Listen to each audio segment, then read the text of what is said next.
नमस्कार। ओम नमः शिवाय। आज की इस वीडियो में हम आपको नाग पंचमी की कथा सुनाएंगे। प्राचीन काल में एक सेठ जी के 7 पुत्र थे। सेठ जी के सभी पुत्रों का विवाह हो चुका था। सबसे छोटे पुत्र की पत्नी श्रेष्ठ चरित्र की विदुषी और सुशील कन्या थी, परंतु उसके कोई भाई नहीं था। एक दिन बड़ी बहू ने घर लीपने को पीली मिट्टी लाने के लिए सभी बहुओं को साथ चलने के लिए कहा, तो सभी बहुएं डलिया और खुरपी लेकर मिट्टी खोदने गईं। जहां वो मिट्टी खोद रही थी, वहीं एक सर्प निकला, जिसे बड़ी बहू खुरपी से मारने लगी। यह देखकर छोटी बहू ने उसे रोकते हुए कहा, मत मारो इसे, यह बेचारा निरपराध है। यह सुनकर बड़ी बहू ने उसे नहीं मारा। तब वह सर्प एक ओर जाकर बैठ गया। तब छोटी बहू ने उससे कहा, हम अभी लौट कर आते हैं, तुम यहाँ से जाना मत। यह कहकर वह सबके साथ मिट्टी लेकर घर चली गई और घर पहुंचकर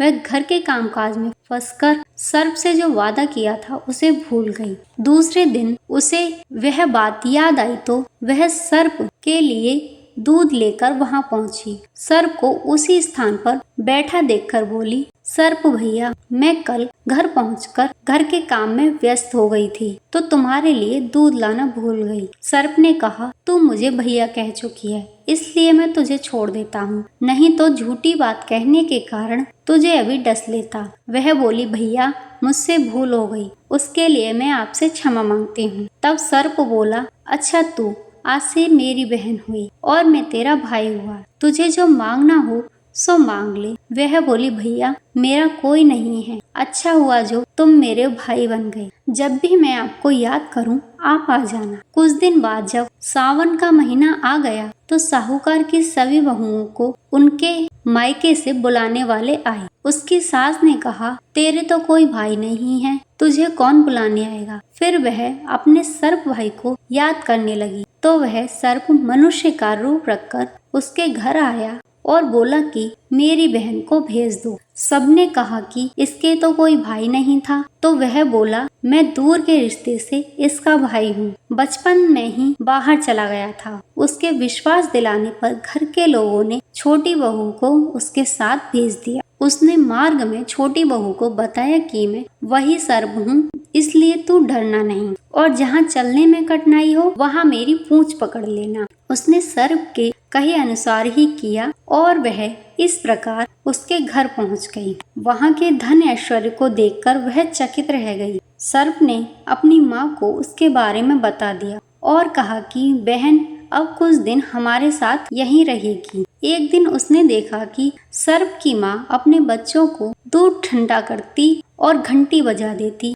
घंटी बजने पर उसके सर्प बच्चे दूध पीने आ जाते। एक दिन सर्प की माता ने उससे कहा, मैं एक काम से बाहर जा रही हूँ, तू अपने भाई को दूध ठंडा करके पिला देना। उसे यह बात ध्यान न रही और उसने गर्म दूध पिला दिया, जिससे कई सर्पों का मुख जल गया। यह देखकर सर्प की माँ बहुत क्रोधित हुई, परंतु सर्प के समझाने पर वह शांत हो गई। तब सर्प ने कहा कि बहन को अब उसके घर भेज देना चाहिए। तब सर्प और उसके पिता ने उसे बहुत सा सोना, चांदी, जवाहरात, वस्त्र, भूषण आदि देकर उसके घर पहुंचा दिया। इतना ढेर सारा धन देखकर बड़ी बहू ईर्ष्या से बोली, भाई तो बड़ा धनवान है, तुझे तो उससे और भी धन लाना चाहिए था। सर्प ने यह वचन सुना तो सब वस्तुएं सोने की लाकर दे दी। यह देखकर बड़ी बहू फिर से बोली, इन्हें झाड़ने के लिए सोने की झाड़ू भी होनी चाहिए थी। तब सर्प ने सोने की झाड़ू भी लाकर रख दी।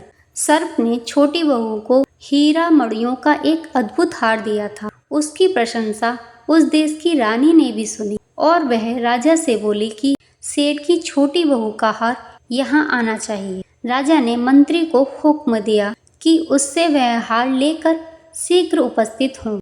मंत्री ने सेठ जी के घर जाकर कहा कि महारानी छोटी बहू का हार पहनेंगी, वह उससे लेकर मुझे दे दो। सेठ जी ने डर के कारण छोटी बहू से हार मंगाकर दे दिया। छोटी बहू को यह बात बहुत बुरी लगी। उसने अपने सर्प भाई को याद किया और आने पर प्रार्थना की, भैया, रानी ने मेरा हार छीन लिया है। जैसे ही रानी ने हार पहना, वैसे ही वह हार सर्प बन गया। यह देखकर रानी चीख पड़ी और रोने लगी। यह देखकर राजा ने सेठ के पास खबर भेजी कि छोटी बहू को तुरंत यहाँ भेजो। सेठ जी डर गए कि राजा न जाने क्या करेगा। वे स्वयं छोटी बहू को साथ लेकर वहां उपस्थित हुए। राजा ने छोटी बहू से पूछा, तूने क्या जादू किया है? मैं तुझे दंड दूंगा। छोटी बहू बोली, राजन क्षमा कीजिए, यह हार ऐसा ही है कि मेरे गले में हीरो और मणियों का रहता है और दूसरे के गले में यह सर्प बन जाता है। यह सुनकर राजा ने वह सर्प बना हार उसे देकर कहा, अभी पहनकर दिखाओ। छोटी बहू ने जैसे ही उसे पहना वैसे ही वह हार हीरो मणियों का हो गया। यह देखकर राजा को उसकी बात का विश्वास हो गया और उसने प्रसन्न होकर उसे बहुत सी मुद्राएं भी पुरस्कार में दे दी। छोटी बहू अपने हार और अपने ससुर के साथ घर लौट आई। उसके धन को देखकर बड़ी बहू ने ईर्ष्या के कारण उसके पति को सिखाया कि छोटी बहू के पास कहीं से धन आ गया है। यह सुनकर उसके पति ने अपनी पत्नी को बुलाकर कहा कि ठीक ठीक बता कि यह धन तुझे कौन देता है। तब वह सर्प को याद करने लगी। तब उसी समय सर्प ने प्रकट होकर कहा, यदि कोई मेरी धर्म बहन के आचरण पर संदेह करेगा मैं उसे खा लूंगा। यह सुनकर छोटी बहू का पति बहुत प्रसन्न हुआ।